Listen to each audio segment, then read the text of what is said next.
Hi everyone, welcome back to my channel. My name is Geraldi. If you guys haven't seen me before, then welcome. I make videos all about SLPA content, so I love to make vlogs and just make informative videos about the SLPA. And if you don't know what a SLPA is, it's just a speech language pathologist assistant.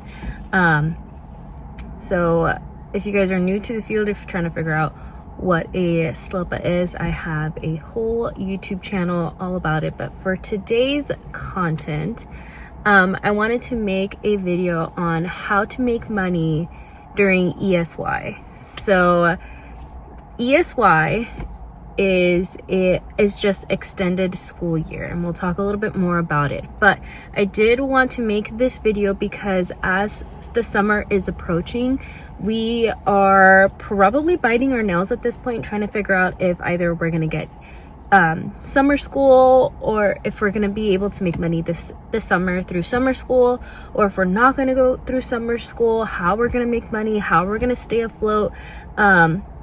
And this can apply for teachers as well, or even teacher's assistant, just anyone who's not working the summer and who is working in a school-based setting and just doesn't have income coming in during the summer.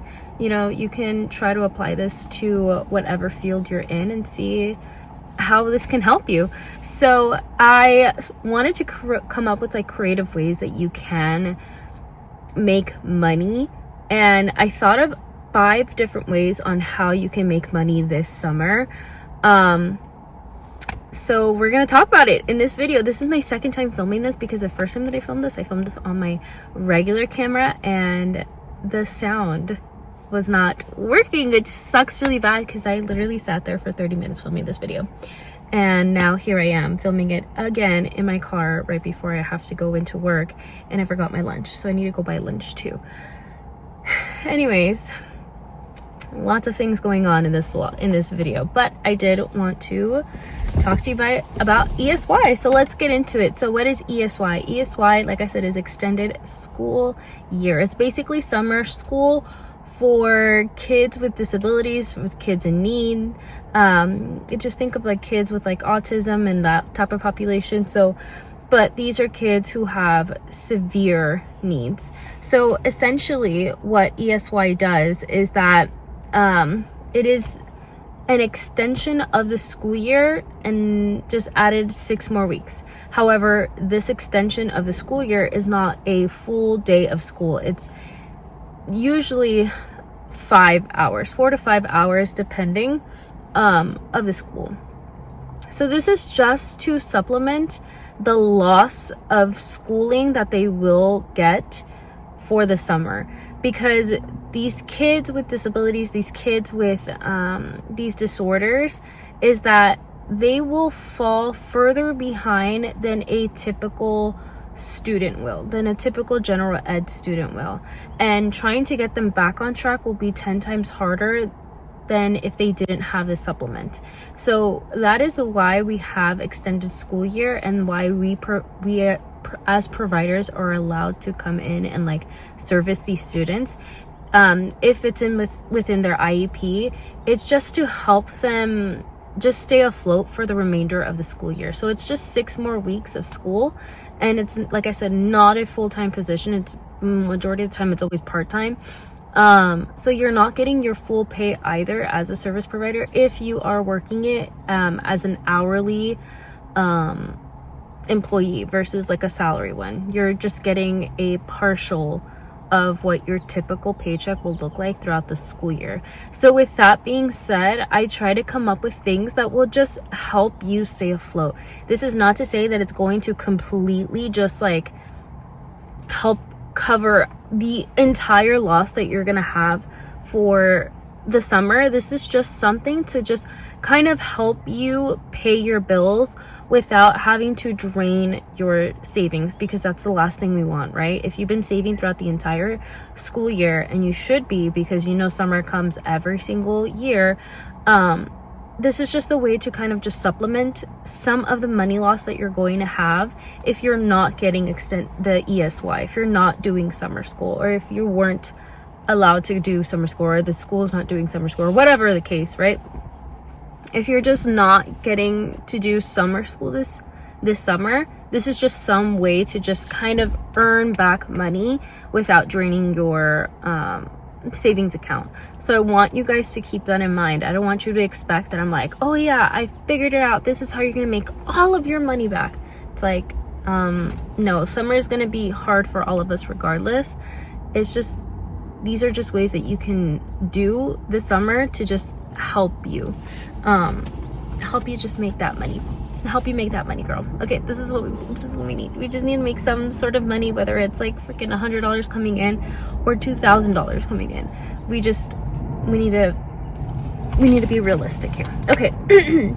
So the number one thing that SLPAs, or just people in the service industry, what we do is we go through private practice. Now, there's pros and cons with going into a private practice. Yes, you know, that's the route that a lot of us take. If we're not doing ESY, we will just go through the private practice route and just work for them for like the 2.5 months that we're off, and then you'll come right back into your contract and start working your regular school hours again. Now, the thing about going through the private practice route is that you may not be a candidate that they will want to pick up, right?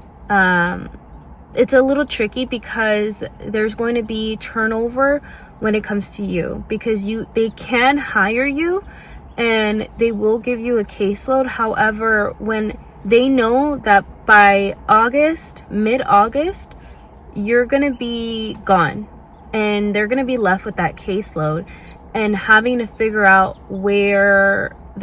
how they're going to replace you and with who they're going to replace you, or where they're going to put your entire caseload that you've been working the entire summer, where they're going to put this caseload, who they're going to dump all these kids to.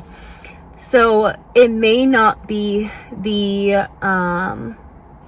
most beneficial thing for these clinics to get SLPAs in who they know they're only going to be there for 2.5 months, and then they're going to be left with a bunch of kids where they have nobody to pick up where you left off, essentially, because it's going to look like bad business, right? It's going to look bad because these parents are probably going to get very upset at the fact that now their kids are left without services because they're in the process of hiring or training somebody or whatever the case. It's gonna look bad in the eyes of like the regional center, because then they're having to send these cases back to the regional center and being like, we don't have anyone to service them, here's all these kids back. Parents are gonna get very upset because they're having to introduce a brand new person to the kid who was working with you weeks prior. So there are some positions open, right? I'm pretty sure there's some positions open, but just don't think that that's always going to be the case.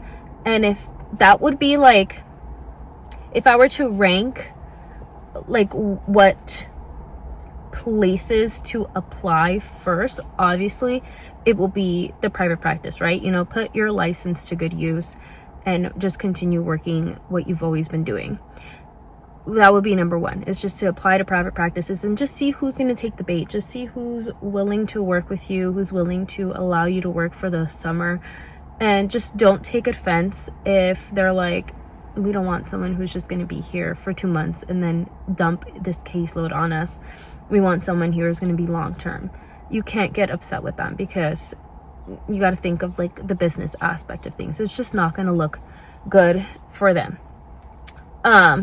So there's that, right? But again, if there's a position open, if you can actually work seasonally with them and you have like maybe a great rapport with a clinic that allows you to come in for the summer and just work for them for the few months or the few weeks that you're going to be with them, great, awesome. Like, you've got it in the bag. You've got a job secured if you're not working the summer, obviously. But for those of us who probably don't have that rapport with somebody, then, you know, we're probably left just having to see if they're willing to just take us. Okay, so number 2 is to offer your services. Now, I'm not saying to offer speech services, because we all know that cannot happen. We cannot give speech services without a supervising SLP. What I am saying is that you are an able-bodied person. You can offer other services, such as, and not those type of services, other services such as babysitting, right? A lot of these parents are going to be left without babysitting. So you could be like, hey, I can babysit your kid. I'm not doing any speech stuff, but I'm just going to be here. I can babysit your kid for the hours that you're working. You know, you pay me, you need help, I need help. It's a win-win situation. You can do dog sitting, dog walking, other services like a cleaning service. You can clean for the summer. Maybe even a tutoring service. Now, the thing about these services is that you're going to have to learn how to market yourself. Now, how do you market yourself? You can market yourself through ads. You can post up ads like near your school and put like on a pole and just put your phone number and name and like what service you're doing, like, oh, a cleaning service, a babysitting service, like, do you need help for the summer, like, call this number. Do you need tutoring services? Like, I can offer tutoring services. Here's my name, number, and email, whatever, right? Just advertise yourself around your schools or in neighboring schools. You can do it on Facebook, the Facebook Marketplace, or Facebook mom groups. You can just tell people about it, word of mouth. The thing is that you're gonna have to market yourself every single day until you can build up that your own caseload, your own clientele, and try to see if you can make some money back that way. Is the second thing that you can do. Number 3 is to apply to non-SLPA affiliated jobs. I understand that we want to work our license. We worked really hard to get our license. We worked really hard to become a SLPA and have that title. However, sometimes we just gotta let go of our ego and just understand that money is just so much more important. So that just means that you might have to be stuck with a job that is not affiliated with speech at all, and just drop the ego. And you might have to work at Disneyland, you might have to work at Ross, you might have to work at Marshall's for a little while, you might have to work at Trader Joe's, who knows. The thing is that money is money, and if you don't have a job and you have bills you need to pay, literally anything is better than nothing, and you have to understand that. Okay, $20 an hour is so much better than making nothing at all. Okay, maybe it's not the full amount of what you're used to making, but $20 is still $20, and that can help you pay for a couple of bills. So, and the thing is that you have to be kind of smart about it, okay, of where you're wanting to apply. So I said Disneyland because low-key, I've always wanted to work at Disneyland, because the benefit is that you get free Disneyland tickets. And I have kids, so I was like, maybe if I don't get summer, I can just work at Disneyland part-time. I can get free Disneyland tickets, and on my off days, I could just take them to Disney. And then I won't have to pay out of pocket myself, because I could get them for free. Like, you have to think of what are the benefits from me working these jobs. Maybe you need groceries, so working at like Trader Joe's or Sam's Club or whatever grocery store is nearest to you, so that you can get discounts on groceries. Groceries are really expensive right now. Even if it's at 20% off, that's 20% off of groceries that you won't have to pay out of pocket.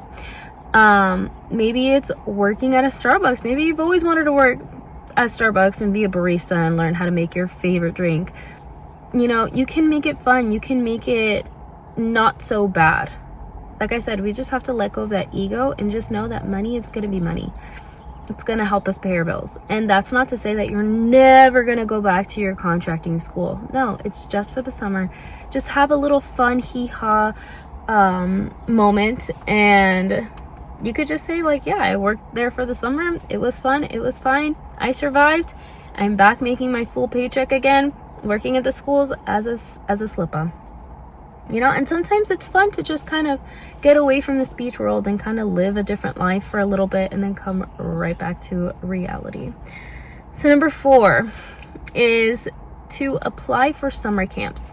Now, if nothing else looks good to you in terms of choices that I gave you, maybe applying for summer camp would be an option, because these summer camps know that they're only hiring you for the summer, which you need only the summer. These summer camps are typically full-time positions.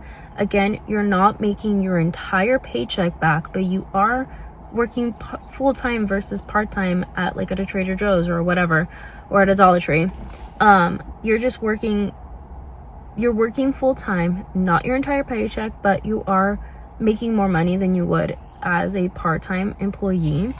And most of the times these summer camps would be free food, free lodging, free parking, free whatever, because they want you to stay there. So there's probably positions where you don't have to stay at that summer camp, and there's probably other summer camps where they want you to stay at the summer camp. And if you're able to stay at the summer camp, then why the heck not? You know, it sounds like a really fun time. You get to go away, you get to go on vacation, you get to work, make money, and pay your bills.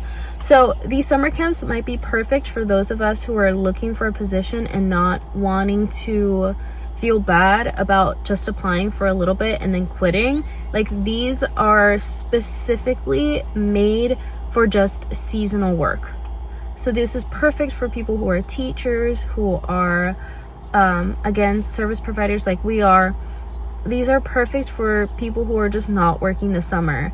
And there's just, it's, again, this I feel like is a win-win situation, because especially if you're trying to build up your resume, this would be a perfect place to do it, because you're going to have experience working with students, with kids, because a lot of schools want you to have experience working with kids. And so this is just another thing that you can add to your resume, like, oh yeah, I worked at a summer camp and I worked with kids or whatever, right? This is just something you can add to your resume. So I say if everything else fails, there's always summer camp positions, and I feel like right now would probably be the perfect time to apply, just because these positions I feel like will kind of go fast as we get closer to the summer. So we're getting to the last portion of this video, but if you guys haven't subscribed and you guys have been watching my videos, please subscribe, okay? And don't forget to like, so I know to make more videos just like this one. And yeah, let's get to the last part. So number 5, this is more of like a business option. It may not be the best option, but again, this is still something that will hopefully help you supplement your money in some type of way. And this goes back to the whole SLPA stuff. It's to sell language activity packs. Now, this is more of marketing towards parents who are probably going to be homeschooling, who have their kids at home. These packs are perfect because you're applying the knowledge that you do have and creating activities that parents can utilize for the summer, and it's a win-win situation. So you can make activity packs that include just activities that are enriched in language and putting it functionally in their daily routines. So creating activity packs for a morning routine, for a nighttime routine, for a bath routine, for playtime, for snack time, for any meal time. Just creating a easy to use, is my camera like falling? Creating activity packs that are just easy to use, easy to prep for parents to just use at home if they want to just learn how to enrich their child even more with language and conversing and communicating and stuff like that. So again, this is going to require a lot of marketing from your side, so you can market to local Facebook mom groups, or joining a mom group and just like telling word of mouth again. Maybe doing local events. Maybe there's some pop-up events that are happening that maybe you could have a booth at, and just have these activity packs just ready, prepped to go. And it's just like a little grab bag that parents can can buy from. Who knows, right?